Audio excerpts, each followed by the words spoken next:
Good evening, everyone. I always love in this digital age that we start everything with, is my mic on? Can you hear me?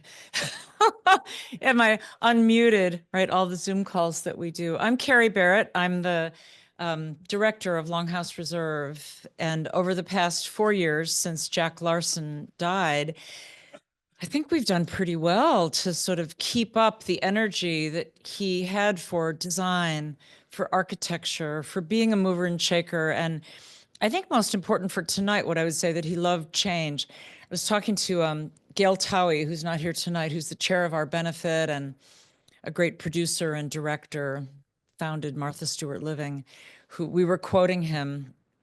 And it's almost like church, we have to say, but Jack's quotes were awesome. They were things like, what will change be like? It certainly will be different. The complete tautology. One of his other ones that I like is, don't be dull. Why would you do that?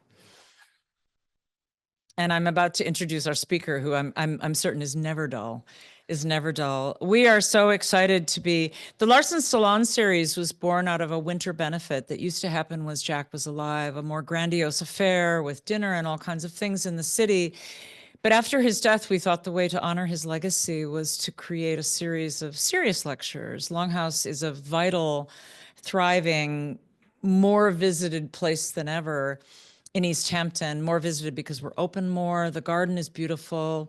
We're working with the town in our own little Penn Station kind of a way to convert our zoning from residence to multi-use facility so that we'll be able to give tours of the house. We have been invited to apply to be on the National Register of Historic Places, and I thank our immediate past president, Nina Gilman, and our VP for Planning and Building, Debbie Nevins, for undertaking kind of the leadership for that. The idea that Jack Larsen's house, Longhouse in East Hampton, could be on the National Register of Historic Places just makes my heart sing. I joined Longhouse about 4 years ago, just after Jack died, coming in to sort of help with the transition. I like to say that I came for 3 months, 3.5 years ago, which means I couldn't leave. It's too good a project. It's a real project. It's a project that involves architecture and design and collections and nature and life and people. We've doubled the board. We've changed the staff. Our endowment is growing even this week. And part of our off season, if you will, even though we're open now, if any of you are out there, our snowdrops and witch hazel are beautiful. And I'd be happy to give any of you a private tour of the house. We are, in the off season, we like to have a New York City presence. And so we do this 2 or 3 times a year. I'm joined by our new president, Louis Bradbury, who's here, modestly in the third row. The first new board president that Longhouse has had in a while, and I'm sure you'll all meet him afterwards. I want to introduce Sam Turvey, who I've just met over the past, but I feel like we're friends already. I love an activist. I love anybody who advocates for the not-for-profit community. I want to leave you to tell us more about ReThink, the work that you're doing for.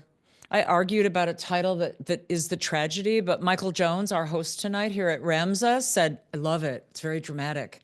The tragedy, it will get, thank you, Michael. Thank you, Paul. Thank you for our, Michael joined our board about a year ago, and to have colleagues here at Robert A.M. Stern Architects is just remarkable for us to be here tonight. This is our second salon series here in your beautiful space. And Michael had the idea that if Sam was speaking, that we should actually show the drawing. So what you enjoyed over drinks and nibbles, and I will be available to you after the lecture, because after you hear Sam talk about this, you're going to want to go back and look at them again. I could give your credentials and where you went to school and all of that, but I want you to come up here and talk instead of me, and you'll introduce ReThink, you'll introduce the project, the tragedy that is Penn Station, and a better way forward. And I'm just so pleased that Longhouse is in a position to actually advocate for some of the best work that's being done in urban planning, architecture, and never more meaningful in our world today. Thank you so much, Sam. I'm pleased to introduce you.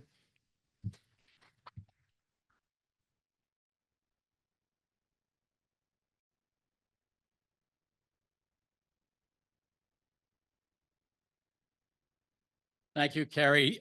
That was lovely. And I can't begin to tell you how honored I am to speak to this group and to speak at the Robert A.M. Stern offices. I'll start by saying that if you compare the transit advocacy we're doing at Penn Station and the architecture advocacy we're doing at Penn Station and about 4 to 5 other key urban issues, resolving Penn Station, resolving the tragedy that has been Penn Station since 1963 is probably the most important land use decision that we will make in this region in this century. And I think you'll agree with me by the time we're done. But first, some thanks. First of all, I want to thank Carrie for that lovely introduction. Mike Jones did encourage me to work his printers overtime to put together that show you have out there. But I'd also like to thank all the other people at Ramsa who made this happen. Tamika, Scott, Colin, Emily, Bonnie, and Tenny.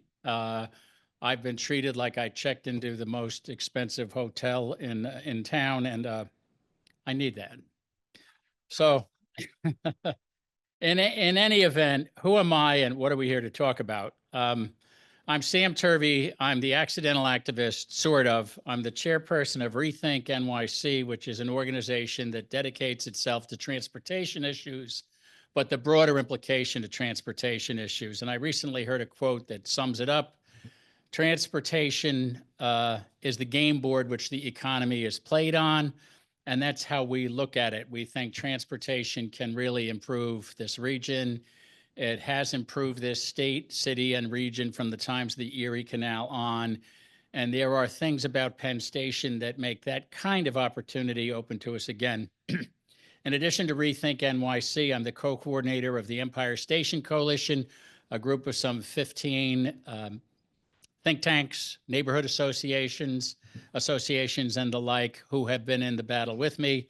And I'm the coordinator of the Penn Community Defense Fund. How did I come to this accidental activism? While I'm doing all this, I'm also a trustee of the John Noble Maritime Collection on Staten Island, and I'm a board member of the National Jazz Museum in Harlem. How does this all make sense?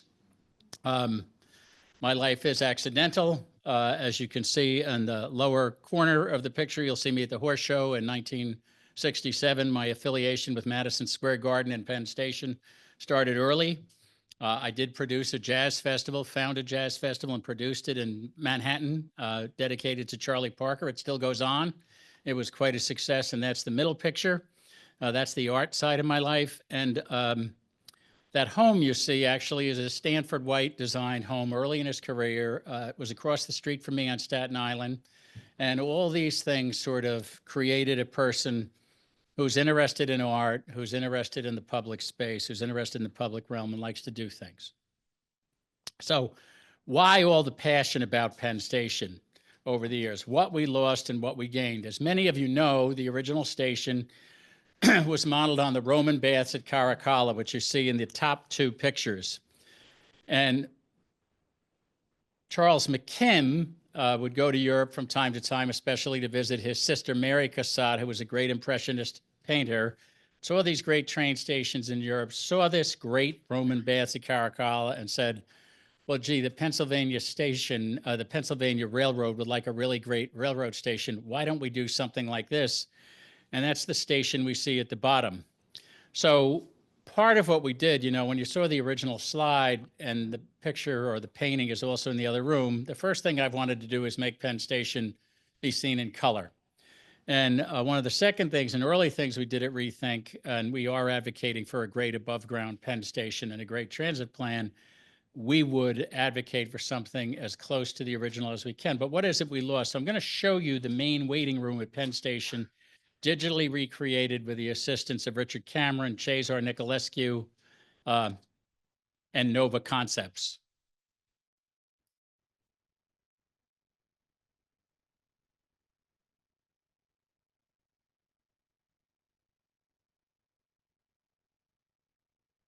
That's Alexander Cassatt.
I hope you agree that that's quite spectacular.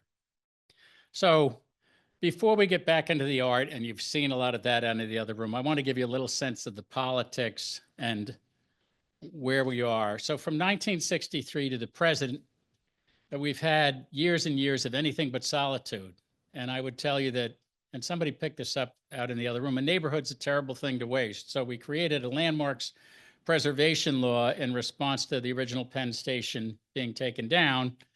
But lo and behold, last year or thereabouts, we took down the Hotel Pennsylvania, and the railroads would like to take down the buildings that are marked in a yellow X, albeit until this morning, New York State and the railroads wanted to take down the buildings with a yellow X. Governor Hochul said this morning she no longer wants to take that block down. She just wants to focus on the station. We hope we can hold her to that. But frankly, what you can't tell necessarily from these pictures is that the 7 or so buildings in this area are eligible for federal, state, or local landmark designations. They're by some of the greatest architects this country has ever known. And it's ludicrous that we feel we want to create a Hudson Yards East and just tear everything down. That's a Robert Moses style thing we shouldn't even be thinking of. So a little bit of the politics. Neighborhood development or destruction. In January of 2020, New York State came forward and said, we'd like to build a Hudson Yard East. We'd really like to have Class A commercial towers from river to river. Sort of a bizarre thought process that nobody endorsed. But those are all the buildings that they would like to take out, not just buildings south of the station, which include the Hotel Stewart, the St. John the Baptist Church, the original McKim Medium White Power Station. But over there to the right is the Gimbels building. And with that, the Gimbels Sky Bridge that we'll talk about later. The Gimbels building was built by Daniel Burnham, who you also know did Union Station in Washington, D.C. I think most of the Ramsey people and other architects here would tell you he's not a hack. So in any event, the good news, or part good news, was by June of 2023, the status of the commercial real estate market was such that Governor Hochul paused this idea that we're going to tear things down and build a Hudson Yards East. And she even was so harassed by members of my coalition at this press conference that she said something that I think she wishes she had back. But she said that she would welcome any architect, any design firm, any engineer to allow them the opportunity to compete for a position to create a world-class masterpiece at Penn Station. We have been holding her to that. We not only holding her to that, but we agitated that Madison Square Garden only get a 5-year extension for its use permit, because that's where the original Penn Station was. And to get this really right, and I'm not sure this can happen, but to get this really right, you would need to move Madison Square Garden. And we at least think we need the tool to do that. But then we don't hear anything. Peg Breen is here from the New York Landmarks Conservancy. We keep saying, where's the competition? Where's the design competition? The closest we've come to a design competition is in your gallery in the other room. And all the architectural firms that are involved would like to see this happen. Probably even the MTA's architects. But lo and behold, in November, the governor came out and said she talked to President-elect Trump. He'd like to make crumbling Penn Station beautiful again. And she says she'd like a Penn Station as magnificent as the Moynihan. At the same time she's saying this, her head of the MTA, Jana Lieber, is saying, well, actually, we miscalculated any and everything we thought about rebuilding an approximation of a better train station, we're going to have to spend all the money on HVAC towers and removing one floor from Penn Station, and we're going to have a Penn Station rebuild light. So there's a real disconnect between what the governor's been saying and what Janno Lieber's been saying, and you should know that. And the president, it's going to be interesting to see how this all plays out. And just this morning, the governor reiterated that she's talking Penn Station with the president, that he'd like to see a great Penn Station. And she says she's going to come with her plan. But I do want to tell you that the MTA plans that you see out in the other room are probably 2 times as nice as anything the MTA is presently planning. They have really been scaling back their plans and saying, we goofed on the HVAC. You're going to have a poor man's Pompidou Center with a big HVAC towers outside Madison Square Garden. We'll do a couple of things, but we're not doing much. And that has many of us depressed, but not defeated. Lo and behold, this Hudson Yards East plan to knock down the neighborhood and provide some funding for a train station has so irritated the local electeds, Tony Simone, Assemblyman Tony Simone, Councilmember Eric Botcher, Brad Hoyleman Siegel, and Borough President Mark Levine, that they've come forward and said, hey, look, maybe we can build some residential or change the zoning so there can be residential uses in that neighborhood. We don't want to see any eminent domain. Don't just go tearing down a neighborhood to rebuild it. They've also said, and if you look at the block, it's a very famous block right below Madison Square Garden. It's block 780. That's where St. John the Baptist Church is. That's where 7 Penn Plaza is. That's where the original McKim Mead and White Power Station is. Tony Simone and co. said, we want that out of the GPP in total. So we're talking about a train station. We should be talking about transit, but we're still talking about development and tearing the neighborhood down. And it's the neighborhood where the Landmarks Preservation Law grew up. So it's really a strange situation we've been in. But stop right there. Shouldn't transit have come first? If you want a train station to be great, form should somewhat follow function. One of the real successes of Grand Central Terminal, and it has the advantage of having a lot of tracks, that you'd never get that many tracks at Penn Station, but you get in and out of there in a wonderful way. It is really, really, really well designed.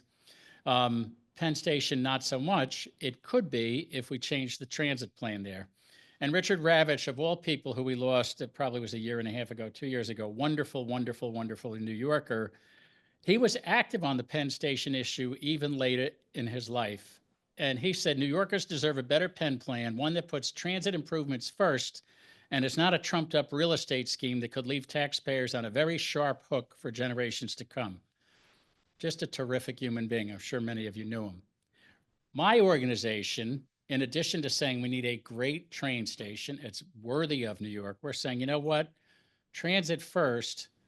There's a modern operating model called through running, which should be central to a transit plan. And we've asked to have a bona fide independent review of that option done at Penn Station proper, such that you could have a transit plan that doesn't require in any way, shape, or form demolishing the neighborhood to the south of Penn Station, which is what at least Amtrak and New Jersey Transit have suggested needs to be done. This is a little wonky, but just bear with me.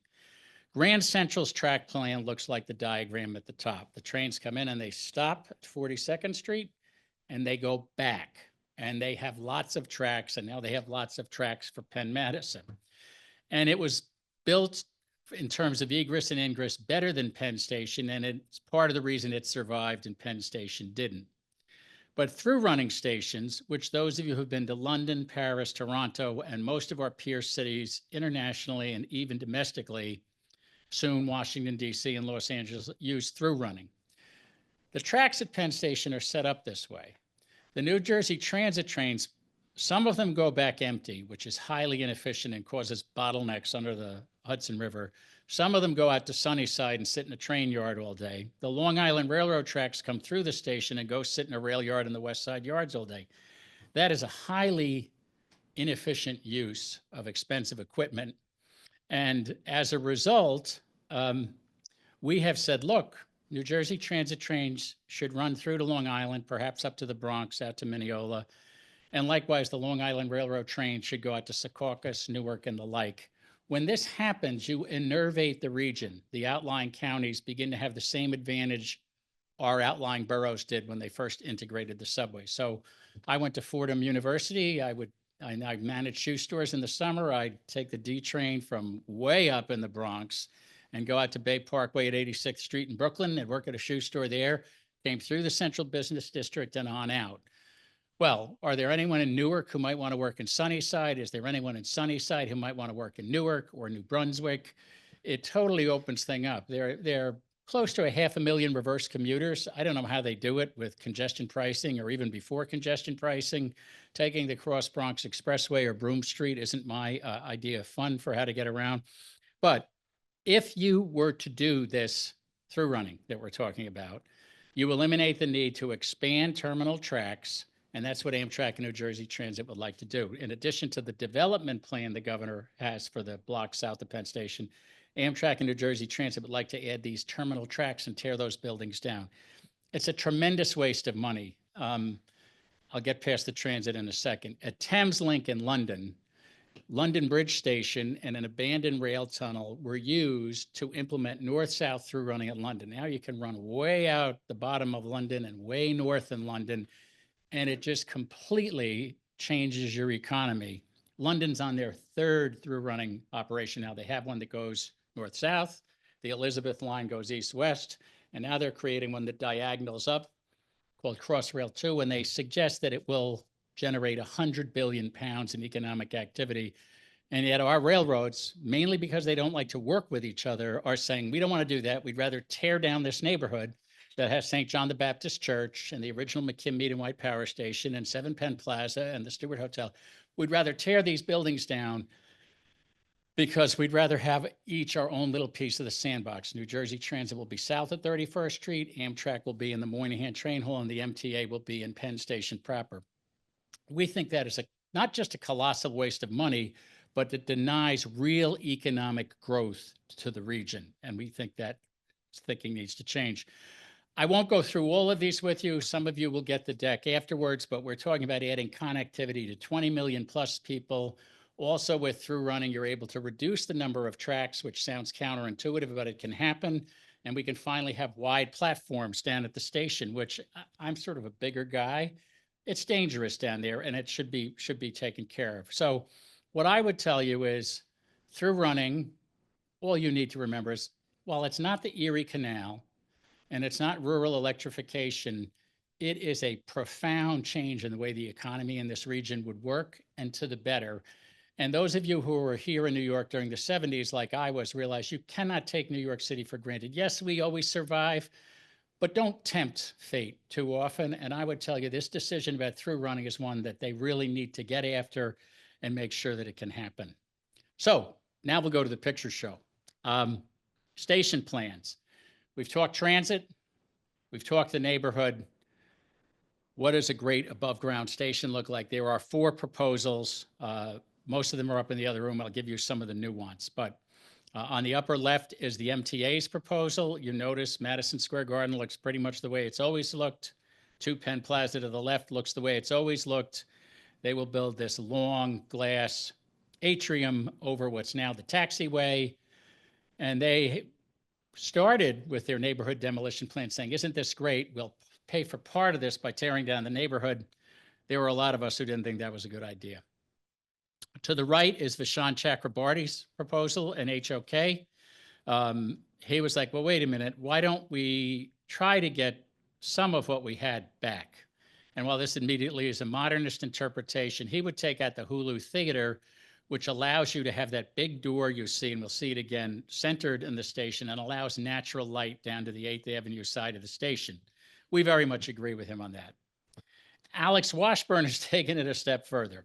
And we'll go into this, and he was in every news media outlet you could see last week, but he says, look, let's build a smaller head house for the station, but let's put Bryant Park, where Madison Square Garden and Penn Station is. That neighborhood is bereft of parks. Civic is the new green. This is what we think you can do, and there's a plus or minus there. People can decide, do commuters deserve a better station, or will they be accepting of that if there's a civic use on top of them and not James Dolan's Madison Square Garden? To the lower right is ReThink's proposal. We have suggested that you could rebuild something akin to the original Penn Station. Some of you may say that sounds crazy, but I would tell you that this kind of thing happens in Europe all the time. Any of you have ever been to Dresden know that the city's been rebuilt since the firebombing that took place in World War II.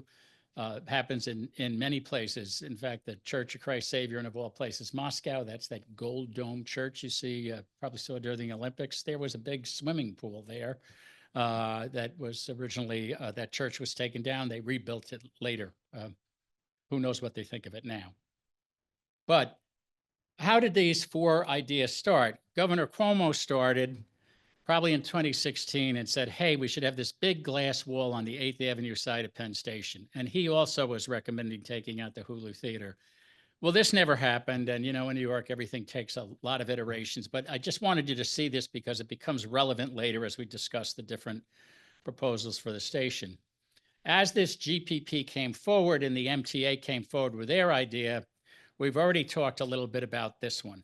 But what I do want to tell you are a couple of things to notice. Just to the right of that atrium that you see, you'll see trucks. And Madison Square Garden trucks have to go into the station, and they create havoc there. Any of you who've been there know that that's a pain in the neck. And that will not be eliminated if Madison Square Garden stays on the site.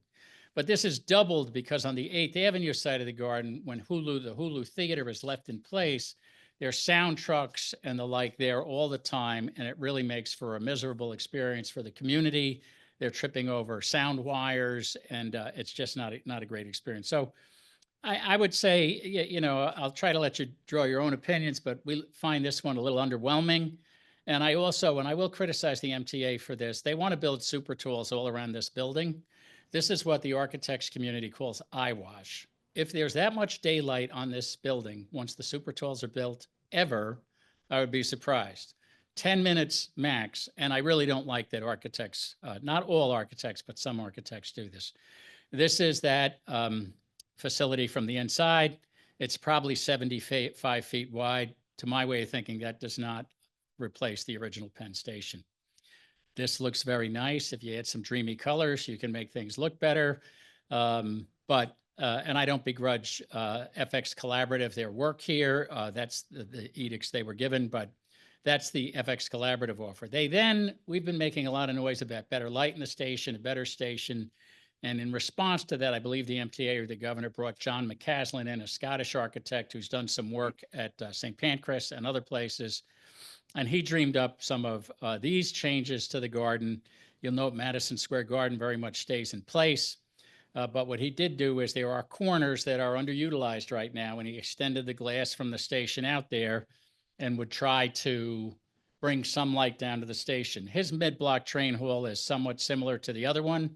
One of the big points of contention, you see those two breezeways at the level above the walkway. Those are walkways into Madison Square Garden. These have become controversial because they would make Madison Square Garden take out a central walkway at a huge cost. And there's some technical requirements as to how you keep the Rangers hockey ice cold, that this would not work. But there is their treatment in the corner, what this would look like trying to bring things down. And obviously these things look nice. The white ceiling you see just under the interior view of entrance at 33rd Street, that is 33rd Street. So that's their thoughts for that. This, I don't mean to pick on John McCaslin, but this I think is a little deceptive. That translucent material you see in the middle almost gives you the impression that there's some translucent light making its way into the station. No, the station would be underground. That's giving you the impression of light where none exists. And I'm not a big fan of that. But even these, the MTA recently has said, we're not doing that. We, as I alluded to, miscalculated the HVAC work, and we're going to put big HVAC towers on the outside of Madison Square Garden. We will take out one floor to give you higher ceilings, but we're not going to do a great mid-block train hall. We're not going to build an expanded gimbal skyway, not skyway, a gimbal's walkway from 7th Avenue out to Herald Square. And this came to us just before the holidays, and we're like, well, we've been working on this for years. Where do you get off telling us this? So none of us are too happy about this. We're going to have to see how the governor reconciles this, because she keeps saying that she's going to have a magnificent Penn Station and the president's going to help her with it. The president is not going to be interested in a project that smacks HVAC towers onto Madison Square Garden. He's not going to put his name on something like that. But anyone thinks of him, I think we know him well enough to know he's not going to do that. Vishon Chakrabarty and the HOK firm, who some of you know, HOK did the LaGuardia Airport. They came out with a very interesting idea. Let's leave Madison Square Garden in place. Let's leave 2 Penn Plaza in place.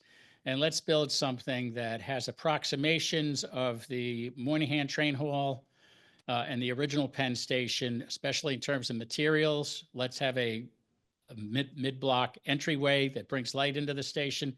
They've done some other clever things. And by taking the Hulu Theater out, they remove the trucks that would be down here on 8th Avenue and totally obliterate what should be a great experience from the steps of the Moynihan Train Hall.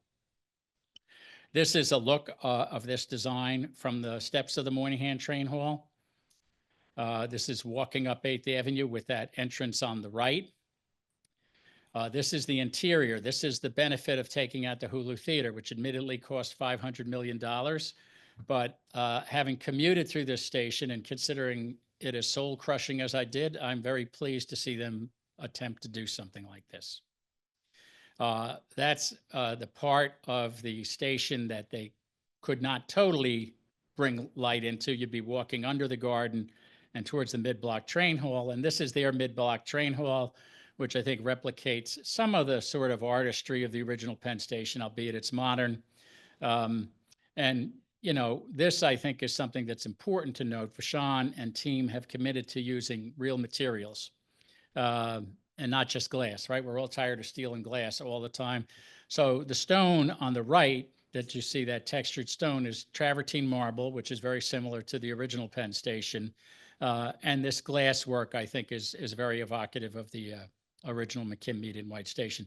The other thing I do want to say that I want to credit Vishon's team for is the neighborhood's intact. If we went back to that MTA rendering, the neighborhood is not intact. And there's no reason to tear down those neighborhoods. And I think the governor finally agrees with us. And I give ASTM credit for saying we can build this station without tearing down the neighborhood. Let us have a crack at it. They would be, you see down the lower right-hand side, a public-private partnership known as a P3. They have an interesting approach to this. That is looking down 33rd Street towards 8th Avenue. And the next, but very different proposal we'll look at is Alex Washburn's. Now, Alex, until last week, was also showing renderings that did not have the neighborhood demolished. For some reason, last week he changed his mind. He can defend himself on that, but his idea is to put a park where Madison Square Garden is now, a Bryant Park-like setting. And look, that's a pretty smart thing to do, because can you think of a more beloved park of that size than Bryant Park? I mean, certainly nothing like copying excellence.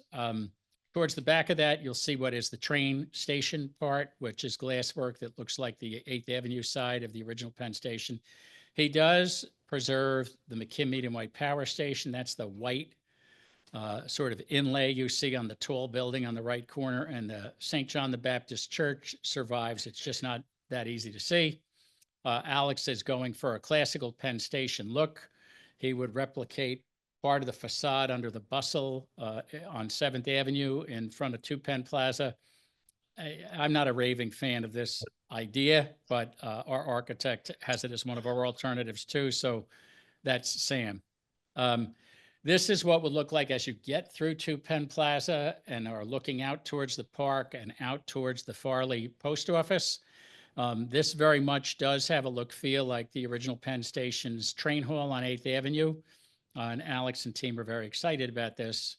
Obviously, somewhat to the Michael Jordan restaurant in Grand Central, they'd have restaurants upstairs and a whole host of other good things. There's even a waterfall back there that's hard to see. This is looking towards 2 Penn Plaza as you would be exiting towards 7th Avenue. You would walk under 2 Penn Plaza. There's this sort of classical treatment, but you would get more from it. In some iterations, this water feature is translucent at the bottom and will let some light into the station, which is below this park. And that's one of the trade-offs in this station. And there's a picture out in the other room that shows it would look like a big baggage area in an airport, higher ceilings, some nicer work, but you're making a trade-off park for a less great commute. This shot I give Alex a lot of credit for because, you know, frankly, the steps of the Moynihan should be one of the true treasures of New York City. It should, and, you know, should it be like the Turvey fountain? Well, that fountain isn't quite the Turvey fountain, but it's a nice look, and it reminds me of when you are at Columbia University and turn away from Low Library and look down towards, I think it's Butler Library. That's a nice look, and that will get plenty of sun in the evening. So where do we go to ReThink's idea about rebuilding the original Penn Station? And you'll see some of this out in the other room. So with all the mishugas that's going on with this, we said, okay, we're going to plead in the alternative. I am a lawyer. So all the way to the left, if somehow we were able to get Madison Square Garden and 2 Penn Plaza to move, we could rebuild the original Penn Station if we could find a way to pay for it. To the right of that, we would move Madison Square Garden perhaps to Hudson Yards or over to Broadway and 34th and leave 2 Penn Plaza in. There were actually talks with 2 Penn Plaza and Jano Lieber about buying that building. Jano didn't want to spend the money. He has his reasons, but since he did that, they've reclad the building and spent about $1 billion in fixing it up and taking on a bunch of long-term tenants. So it's going to be a tough sell to get Vornado out of there. And Mr. Dolan isn't that easy to get out of any place either. So further over, we have a classical treatment if we left both 2 Penn Plaza and Madison Square Garden in place. What would it look like if we rebuilt the original Penn Station? You can see the giveaway Prius down on the lower left, knapsacks, people dressed a certain way, great looking train station. On the 8th Avenue side, this is a concourse somewhat similar to Alex's, but it went all the way down to track level and brought light down to track level. This was created from a photograph. This was really a wonderful building, one of the biggest buildings in the world when it was built, and yet it looks like it's lighter than air in this image. The main waiting room, mid-block, we would change some things, open up the colonnades, put diners on top of the ticket windows, which would now be digital. But this was truly a wonderful room. You saw it a little earlier. This would be if you rebuilt the original Penn Station looking down 31st Street towards the Empire State Building. Sadly, we do depict the Hotel Pennsylvania. We changed the station a little bit towards 7th Avenue. They had taxiways there. We would make a big arcade that would bring a lot of art, light, and fun to that part of the station. This would be 8th Avenue. This is the very big image that's out in the other room. The original Penn Station was not as animated as this, but we have animated it because you have Hudson Yards, you have the Moynihan. 8th Avenue is a much more bustling spot than it originally was. But Richard Cameron, our architect, has gone to great lengths to make sure he uses the McKim and White language. Here you see a different renderer. That rendering was done by Nova Concepts, a digital firm I want to give a shout out to. And this rendering was done by Jeff Steichman, who's well known to the Ramsett people. This gives you a sense of how these buildings interacted. There again, you have the Corinthian colonnade at the Moynihan across the street and the Doric colonnade at Penn Station on the other side of the street.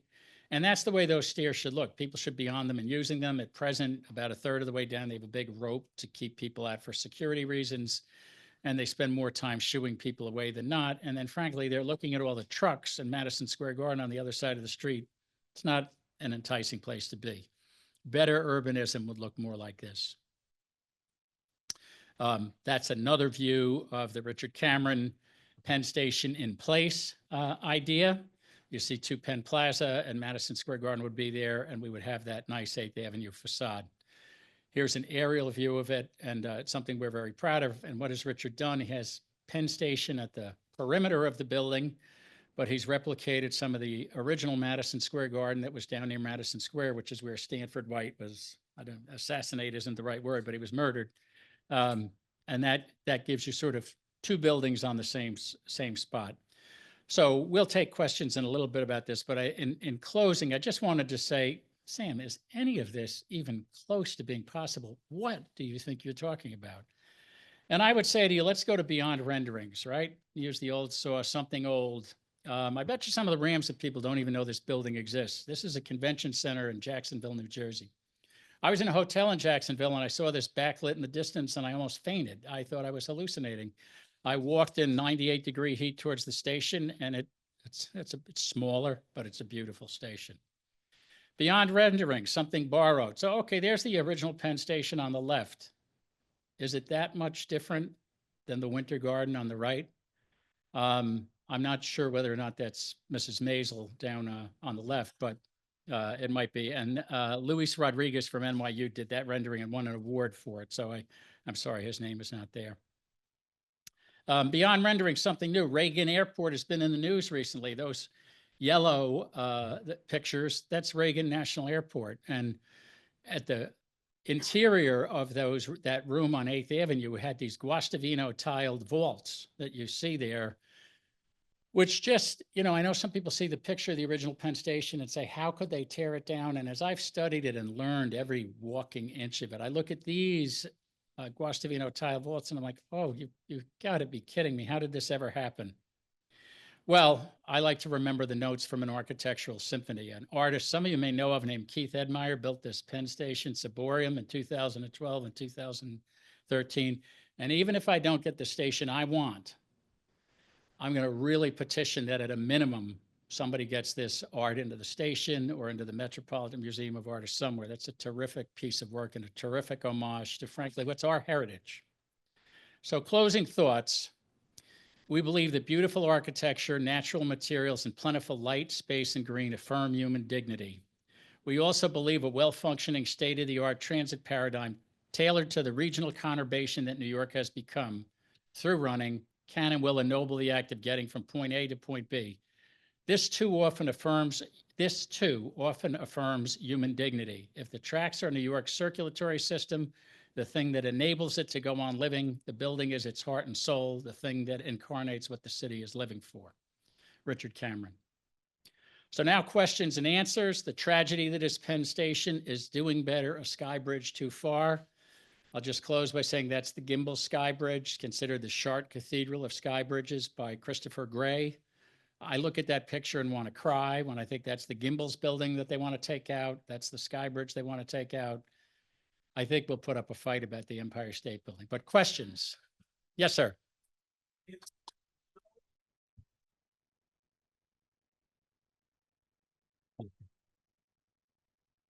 We know that other global cities have a through station strategy or a star network the way our web works. We can't shut our web down because it's all decentralized. If we decentralize our transportation with through stations, and we see it working in London and Paris and Hong Kong and elsewhere, if we don't do this now, we're gonna have to do it 100 years from now. So how does that simple idea not empower our politicians to step up and realize we need to build this now or 100 years from now? It's scary, frankly. And Peg Breen and I and others have been working on this very question and scratching our heads for quite a long time. It does not make any sense.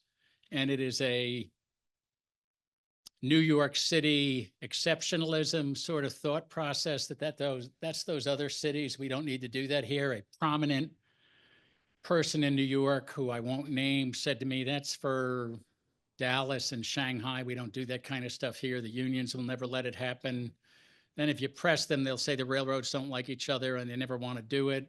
There are certain people who come out against through running, even though 10 years ago or 5 years ago, they've been on the record saying this is absolutely what we should do. But I will immodestly say this, they haven't come up against me. I'm not going anywhere. And we're going to keep making sure people know how ridiculous their point of view is and what they're denying us. And part of that slide that said benefits comparison, I've shown that to the Federal Rail Administration, a lot of different people, and say, you just cannot justify what you are doing to this city or demolishing a neighborhood. You know, we really deserve, if we're going to spend ultimately $50 billion on the gateway tunnels and a lot of that infrastructure, we need to leverage that. And they're not going to leverage that. They're going back to the 50s, the 1950s instead of the 2050s and the 2150s. Next question.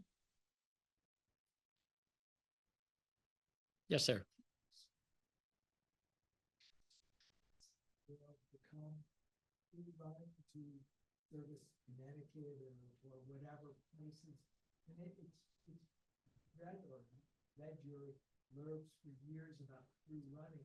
Isn't there certain basic business concept about what's New Jersey and what's Long Island Railroad and what's the railroad that goes out to Connecticut? And how does it all work? How do you see it coming together in order to do your vision?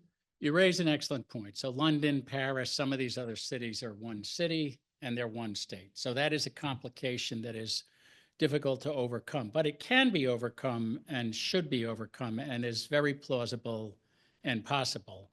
And why should it happen? It should happen because at a minimum, there are hundreds of thousands of reverse commuters who are struggling to get back and forth. And it would open up the labor markets, housing markets, a whole host of things very similar to what the subway's done. How do we sell it to people? How can it, do you mean can it technically happen or how can it politically happen?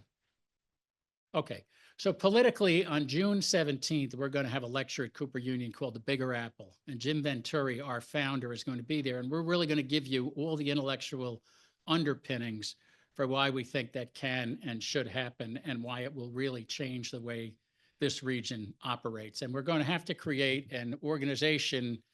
The Port Authority is multi-state, but it doesn't have quite the charter for that. We're going to need to create an organization like that that has more of a charter to do these kind of things. And even the railroads consultant, Foster Nichols from WSP, said, you guys are raising great, great, great ideas. Privately, I think he really agrees with most of what we're saying. But the railroads, it's not part of their charter. My job is to deliver New Jersey Transit passengers. I don't care about all that. I've got other things to worry about. But we're going to have to create a leadership model where that can and should happen. I have recommended that they talk to Andy Byford and get Andy Byford involved. He's been doing high-speed rail at Amtrak, but he's built these systems all over the world and made them work. And he's a very beloved person and for a reason. And we need the governors and the president to say, okay, who's on point for this? Let's make it happen. Because this region, we're in all different states. It's 10% of the country's economy. It's 10 or 15% of the country's population. We shouldn't be working in these silos. It's hurting us. And I think any of us who travel between states can see it. There are these international travel conferences in Newark, and people can't believe that they get off the plane at JFK and they have to switch 3 different times to get to Newark. So it does need to happen, but it's a leadership question there. One more? Yes. 2 more. Governor Hochul in the state spoke about very strong nonprofits doing this work, spoken about MTA. Where's the city of New York City and all of this? I don't hear you talk about it. I'm going to be coarse. They're clubbing. They're not involved. They're not engaged. They're not involved. And I don't say that to be a wise guy, but anybody who's been involved with this, they're not involved. The Empire State Development Corporation started this project, and that usurps the ULURP procedures from the city, and the city has not been involved. But what I would say is that the local electeds do deserve a lot of credit. Tony Simone, Eric Botcher, Mark Levine, I'm forgetting Brad Hoylman. I'm forgetting what they have really been keeping the lights on this issue and speaking truth to power. Schumer's been fairly neutral. I think his point of view is build Gateway, and I don't want to hear about anything else. I don't want us to lose the Gateway tunnels. I think that's a less than courageous stand to take. He owes us a real meeting. And Jerry Nadler, I think, is in different places, and we don't agree with him on his stand on things. But occasionally, the mayor shows up at ribbon cuttings, but they have not been engaged. It's just a fact. They have not been engaged on this. Ernie. that, Bob Garrow come out and speak.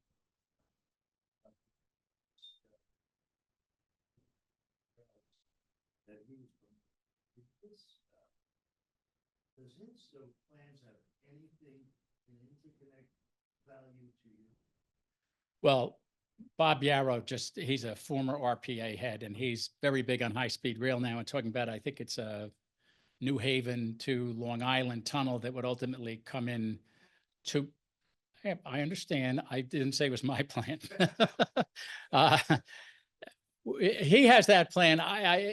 That's many decades off, and I'm worrying about my plan. We do think that we need to be thinking long and hard about high-speed rail. In our region, it tends to be Acela, which is about 15 minutes faster than the regional train. So we've got to figure that out.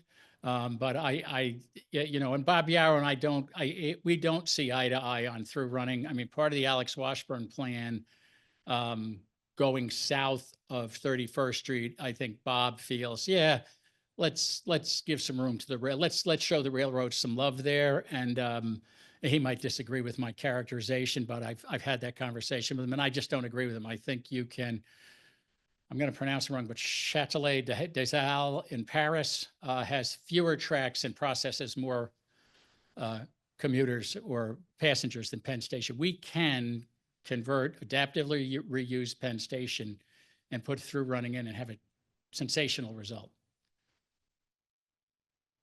Are we good? Can I take one more? You can take one. Okay, one more. You two want to arm wrestle?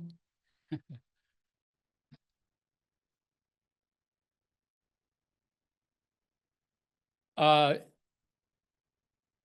no. We've given a plan that actually the railroads consultants have looked at and said, this is doable. We have it could take 6 years to convert to through running.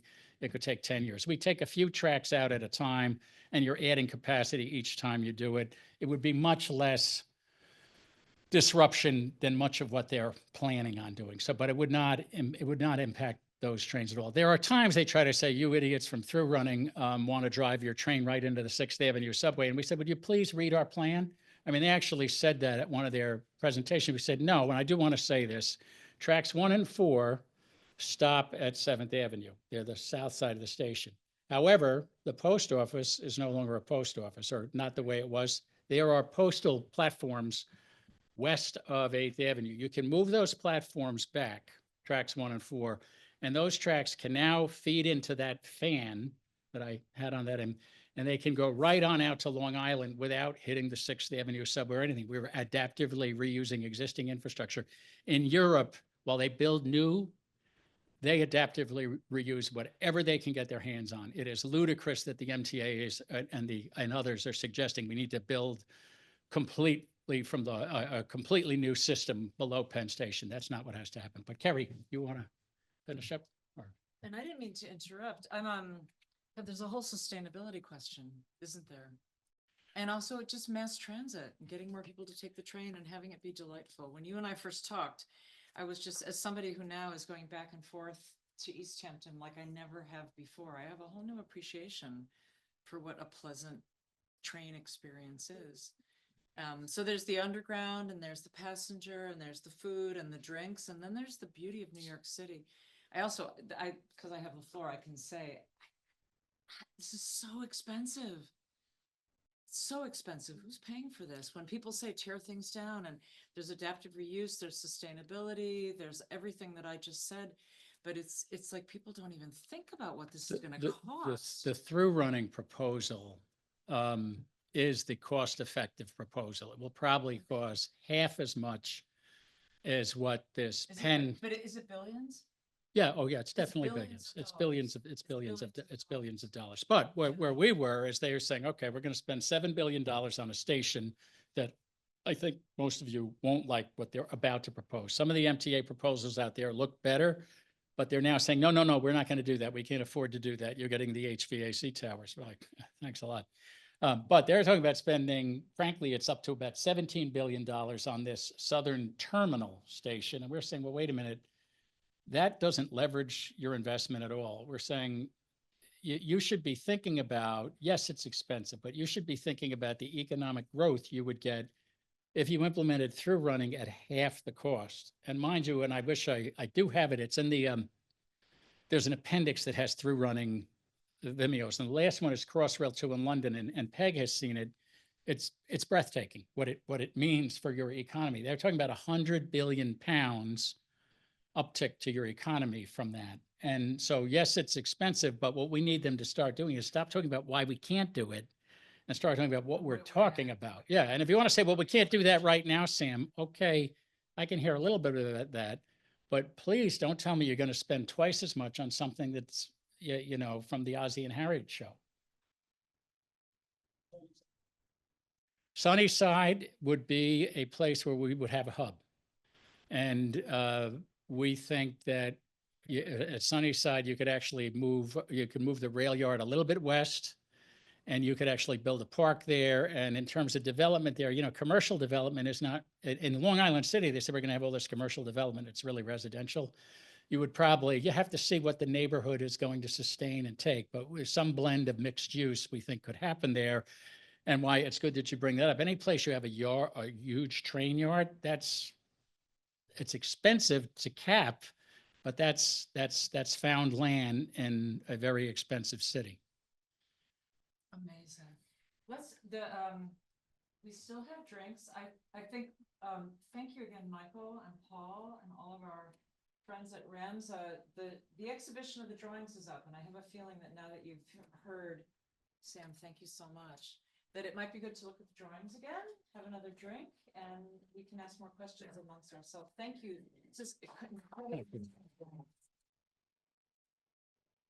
Really? Thank you. How you sleep at night. I don't, but two takeaways. We need a bona fide independent review of through running, and the governor should have that design competition. The starting point of it is the next room. So let's all go have fun out there. And thank you very much. I so appreciate you letting me do this.